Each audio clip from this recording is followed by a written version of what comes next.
વડોદરા શહેરમાં આવેલ the Dove કોમ્પ્લેક્સના બિલ્ડરની જો હુકુમી વિરુદ્ધના CN24 ન્યૂઝના અહેવાલની વધુ એક ધારદાર અસર જોવા મળી આવી છે, જેમાં ધ ડવ કોમ્પ્લેક્સથી મહિલાઓ બાદ પુરુષો અને વડીલો પણ બિલ્ડર વિરુદ્ધ હવે સામે આવ્યા છે। વડોદરા શહેરના બિલ અટલાદરા રોડ પર આવેલ ધ ડવ કોમ્પ્લેક્સના બિલ્ડર પિન્ટુ ઉર્ફે મેહુલ પટેલ પર રોષ વ્યક્ત કરતા રહીશો, વડીલો, મહિલાઓ, બાળકો તેમજ સિનિયર સિટીઝનોએ પણ રોષ વ્યક્ત કરી બિલ્ડરનો વિરોધ નોંધાવી આપવીથી જણાવી છે। શહેરના બિલ કેનાલ રોડ પરનું ધ ડવ કોમ્પ્લેક્સના બિલ્ડર મેહુલ ઉર્ફે પિન્ટુ પટેલની જો હુકુમીની તેમજ તાનાશાહીથી લાચાર થઈ ગયેલ ધ ડવ કોમ્પ્લેક્સના રહીશો ત્રાસી ગયાના અહેવાલને લઈ એક બાદ એક સ્થાનિકો બિલ્ડર વિરુદ્ધ સામે આવી રહ્યા છે। ધ ડવ કોમ્પ્લેક્સના રહીશો, દુકાનના તેમજ ફ્લેટના તમામ રહીશો બિલ્ડર મેહુલ ઉર્ફે પિન્ટુ પટેલના વાયદા બજારથી દાયકાથી ત્રાસી ગયેલા છે, ત્યારે રહીશોને પડતી મુશ્કેલીઓ અંગે રહીશો દ્વારા ઉચ્ચ કક્ષાએ ફરિયાદો કરવાની પેરવીમાં જોડાયા છે। તે ડવ કોમ્પ્લેક્સમાં નથી શૌચાલયની વ્યવસ્થા, તો નબળા બાંધકામના લીધે અમુક દુકાનો તેમજ ફ્લેટોમાં પાણી પડવાથી ફ્લેટ ધારકોને ત્યાં ઉધઈ, માકડ, મચ્છર તેમજ ભેજને લીધે ત્યાં રહેતા નાના બાળકો પણ બીમાર પડતા હોય તેવી સ્થિતિ જોવા મળી છે। આવી અનેક મુસીબતો પડી રહી છે, ત્યારે મોટી મુસીબતો કે જેના કારણે ઇલેક્ટ્રિક લાઇનમાં જો કોઈ મોટી દુર્ઘટના થાય તો પણ નવાય નહીં તેવી સ્થિતિને લીધે સ્થાનિકો ત્રાહિમામ પોકારી ઉઠ્યા છે। ધ ડવ કોમ્પ્લેક્સના રહીશો મેન્ટેનન્સ અને જાળવણી ન હોવાને કારણે ફ્લેટના રહીશોને લિફ્ટ અંગેની પણ ભયંકર મુસીબતો પડી રહી છે। જે પ્રમાણે મેન્ટેનન્સ લીધા પ્રમાણેના કામો કરવાના વાયદાઓ કરેલ તે પ્રમાણે કશું જ કરેલ ન હોવાનું સ્થાનિકો જણાવી રહ્યા છે, તો સિક્યુરિટી જેવી કોઈ પણ વ્યવસ્થા પણ કરવામાં આવેલ નથી। ત્યારે હાલમાં તો ધ ડવ કોમ્પ્લેક્સ રામ ભરોસે હોય તેવી સ્થિતિ આ બિલ્ડર દ્વારા નિર્માણ કરવામાં આવેલ છે। આ બિલ્ડર દ્વારા થયેલ ગેરરીતિઓમાં જ્યારે કોઈ મોટી દુર્ઘટના થશે ત્યારે જ શું પ્રશાસન હરકતમાં આવશે તેવું કોમ્પ્લેક્સના રહીશોમાં પણ એક ચર્ચાનો વિષય બનવા પામ્યો છે। અમારી સોસાયટી મેનેજર તરફથી એવું છે કે અમે વારંવાર બિલ્ડરને જાણ કરી છે, પણ તોય આનું કોઈ નિરાકરણ આવ્યું નથી। તમે તમારી ચેનલના માધ્યમથી આ વાત કહેવા માંગીએ છીએ કે તમે આ વાત બિલ્ડર સુધી પહોંચાડો અને કોઈ બી સંસ્થા સુધી પહોંચાડીને તમે આનું નિરાકરણ લાવો એવી અમે અપેક્ષા રાખીએ। માસી, આપનું કંઈક શું કહેવાનું થાય છે આ બાબતમાં? શું તકલીફ છે સાહેબ? શું તકલીફ પડે છે? પાણી બધું પડે છે અને કેટલા વખતથી બિલ્ડરને અમે કહીએ છીએ તો કઈ સાંભળવા તૈયાર નથી। બરાબર? શું છે બિલ્ડરનું નામ? એ ખબર નહીં, પિન્ટુ છે ને? હા, પિન્ટુ। કેટલી વખત અમે એ કરી છે, તો સિક્યુરિટીની વ્યવસ્થા અહીંયા નથી એવું બધાયનું એ કહેવાનું? કશું જ નથી, કોઈ જાતની સુવિધા નથી। આટલા વર્ષોથી અમે લોકો રહીએ છીએ, પાણી એટલું ટપકે છે, ઘરમાં એટલું પાણી પડે છે, બધું જ દિવાલો પર બધા પોપડા પડી રહ્યા છે। તો તમે બિલ્ડરને કહો છો તો બિલ્ડરનું શું કહેવાનું થાય છે? બિલ્ડર તો કઈ સાંભળતો જ નહીં, અહીં આવતો જ નહીં જોવા માટે, પૈસા લઈને બેસી ગયો। આવો અમે લોકોને કે તમે જે કરો તે મ્યુનિસિપાલિટી જેવી એ કરી નાખી છે બિલ્ડિંગ, શું કામનું? પછી આટલા રૂપિયા નાખીને બિલ્ડિંગ આપણે ઘર લીધું, શું ફાયદો? એટલે તમારું એવું કહેવાનું છે કે આવાસ યોજના જેવી વ્યવસ્થા મ્યુનિસિપાલિટી જેવી બિલ્ડિંગ કરી નાખી છે, કોઈ જાતની સુવિધા નથી। મહેમાનો આવો તો બી આપણે હસી કરે એવું છે બધું। ठीक है, આ બધાને ભરી દીધા છે।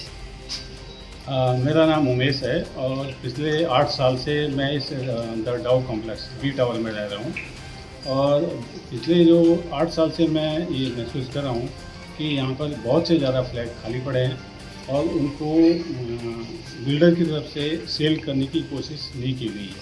क्योंकि एक बार मैंने पिछले साल 2024 में मिस्टर मेहुल पटेल से जो यहाँ के बिल्डर हैं उनसे मैंने कांटेक्ट किया था। उन्होंने उस वक्त इसको एक प्राइवेट कंपनी है, उसके अंदर काफ़ी कॉन्ट्रैक्टर्स हैं, उनको ये रेंट पे दिया। तो मैंने उनको इसलिए रिक्वेस्ट की थी कि आप इसको रेंट पे मत दीजिए, इंस्टेड इसको सेल आउट कीजिए। तो इससे क्या होगा, एक सोसाइटी बनेगी और सोसाइटी में सभी फैमिलीज़ के लिए एक कन्वीनियल एटमॉस्फेयर रहेगा जहाँ पर सब फैमिली जो है फ्रीली मिक्स हो सके। अब उन्होंने मेरी बात मानी नहीं, लेकिन मेरी बात क्या कई लोगों की बात नहीं मानी उन्होंने और उन्होंने उसको रेंट पे दे दिया। उसकी वजह से क्या है, सारे जो बैचलर लड़के हैं वो यहाँ पर रहने लगे और इसका एक फॉल आउट ये हुआ कि हमारी फैमिली जो है टोटली अपने घर में कैद होकर रह गई। तो जितनी भी फैमिलीज यहाँ थी, करीब 7 फैमिलीज थी, 7 फैमिलीज जो है अपने घरों में रह गई, क्योंकि सारे लड़के कोई इधर बैठा रहता था, कोई इधर बैठा रहेगा, कोई इधर सड़क है यहाँ पर, हाँ, वो न्यूसेंस मतलब कोई स्मोकिंग करेगा, कोई आधी चड्डी में घूमेगा, कोई लुंगी में घूमेगा, किसी के पास कपड़े नहीं है, और कई बार हमने ऐसा देखा कि ऊपर लिकर की बोतल जो हैं वो हमने देखी है, ऊपर जो टेरेस है, टेरेस में लिकर की बोतल मिली। तो इधर सिक्योरिटी की और कोई व्यवस्था नहीं? सिक्योरिटी जब उनको बताया गया उसके बाद सिक्योरिटी उन्होंने प्लेस की, और सिक्योरिटी वाले भी कुछ ज़्यादा कुछ करता नहीं है। एक दिन रात को यहाँ पर झगड़ा हुआ, ये जो सामने एरिया है यहाँ पर अराउंड 3 बजे जो ये लड़के रहते थे उन लोगों ने बवाल मचाया। उसको भी हमने इनके सामने रखा, ये जो कंपनी के मैनेजमेंट है उनके सामने रखा, लेकिन उनकी तरफ से कोई एक्शन नहीं हुआ। तो हमारा ये कहना है कि भाई आप, ये बिल्डिंग आपकी है और इसमें बहुत सारा नुकसान हो रहा है। इस जुलाई में ही मैंने मिस्टर मेहुल पटेल को फिर फ़ोन किया था, उनको मैंने बोला था कि आप प्लीज़ एक बार यहाँ विजिट कीजिए और अपने ये देखिए, क्योंकि अभी भी उनकी बिल्डिंग उनकी है, उन्होंने अभी हमें हैंड ओवर नहीं किया है। तो उन्होंने बोला मैं आपको बताऊँगा, मैं आऊँगा और देखूँगा, लेकिन वो न तो आए। जब मैंने वीकेंड में उनको फ़ोन किया, उन्होंने बोला यार मैं बाहर हूँ अभी, मैं अभी जब आऊँगा तब बताऊँगा।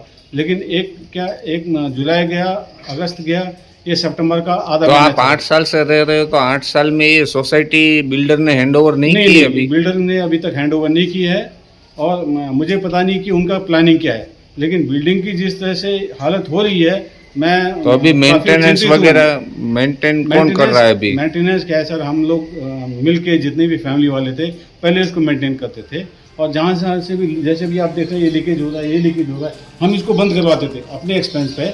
लेकिन जब से इसको रेंट पे दे दिया, इस कंपनीज को, प्राइवेट कंपनीज है शायद 4 या 5 रेंटिंग एजेंसीज यहाँ पर आई हुई हैं, उसके बाद से हम लोग नहीं कर सकते, क्योंकि बहुत सारे लोग आते हैं।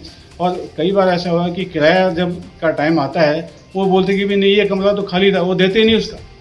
तो फाइनली ये हुआ कि भी आप जो है इसको चैनलाइज करिए।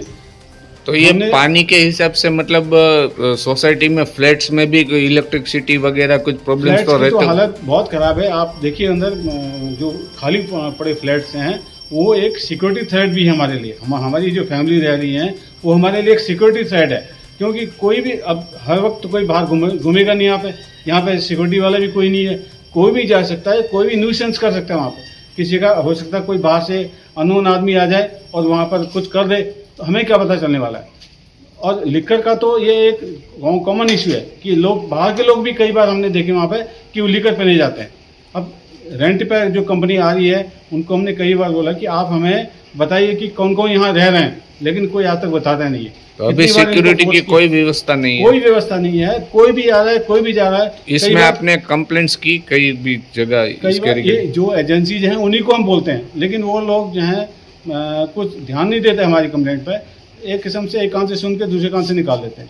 हमारे लिए एक बहुत बड़ी प्रॉब्लम हो गई है। प्रॉब्लम ये है, हमारा जो एग्जिस्टेंस है ना, बहुत मुश्किल हो गया है। तो फिर अब आपकी आगे की क्या मांग है इसके मांग तो सब? हम मिस्टर मेहुल पटेल जी कहते हैं भाई आपकी अभी बिल्डिंग है, टावर आपका ही है, अभी please you take care of this, इसका ध्यान रखिए, क्योंकि अल्टीमेटली ये आपका भी नुकसान है और हमारे भी नुकसान है। तो ये फ्लैट जब आपने लिए थे तो उसके मेंटेनेंस तो आपने दिए होंगे ना? हाँ, उस तो वक्त फिर सोसाइटी क्यों क्रिएट नहीं हुई है? अब ये तो मिस्टर मेहुल पटेल बेटर ढंग से बता सकते हैं कि भी ये क्यों नहीं हैंडल हुआ, क्या फिर अभी तक उन्होंने क्यों नहीं हैंड ओवर किया। ये इसका जवाब उनके पास ही होगा, शायद वो इसको सही ढंग से बता सकते हैं। लेकिन चलो ठीक है, आपने मेंटेनेंस ये सोसाइटी नहीं बनाई, कम से कम मेंटेनेंस का तो ध्यान रखिए। मैं आपको दिखाता हूँ कि कितनी बुरी हालत हो गई बिल्डिंग की, और कई जगह पर तो ऐसा है कि पीपल के पेड़ बड़े बड़े हो गए हैं। अगर वो और बड़े होते हैं तो ये बिल्डिंग डेफिनेटली नीचे आएगी, ये फिर नहीं हो सकता। मेरा आपसे भी रिक्वेस्ट है कि आप प्लीज़ जो सिविक अथॉरिटीज़ हैं उनकी भी नॉलेज में इस चीज़ को लाइए कि भी ऐसी बात हो रही है। मिस्टर मेहुल पटेल हमारी नहीं सुन रहे हैं, कम से कम आप तो सुनिए हमारी बात। हमने अपनी लाइफ टाइम सेविंग करके यहाँ पर फ्लैट लिए हैं रहने के लिए। हमें एक अगर पीसफुल नाइट नहीं मिलती है सोने के लिए तो हम क्या करें, कहाँ जाएँ हम? क्या रेट है अभी फ्लैट का इधर? फ्लैट के रेट्स अभी का तो मुझे पता नहीं है, लेकिन उस वक्त जो है अलग अलग थे। मेरे पास अभी पेंट हाउस है तो मैंने उनसे सेकंड में लिया था, और उसका जो अरेंजमेंट है वो अभी नहीं बता पाऊंगा मैं।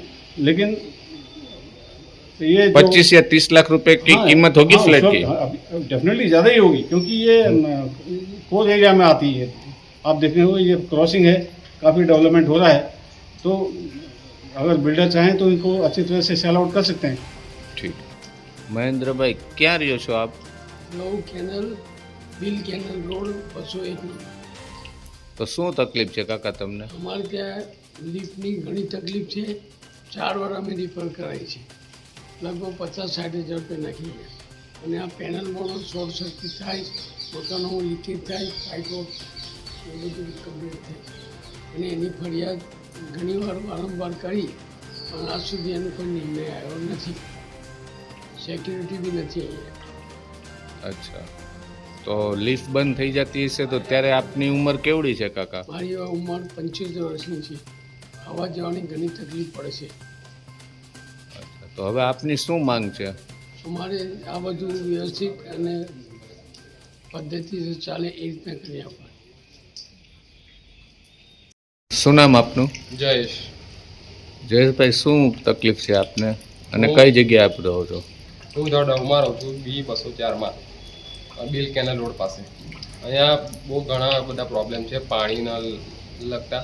અહીંયા આગળ સોસાયટીમાં જ્યાં ત્યાંથી પાણી ટપકે છે, ફ્લેટમાંથી પાણી ટપકે છે, ટેરેસમાં બી પાણી જમે છે. એના કારણે બધું શોર્ટ સર્કિટ ને એ બધું થવાનું કારણ છે. અને ખાસા ટાઈમથી અમે બધા અહીંયા આગળ મેન્ટેનન્સનો બી પૂરો પ્રોબ્લેમ છે. બિલ્ડર દ્વારા કંઈ અહીંયા આગળ કશું કરવામાં આવ્યું છે નહીં.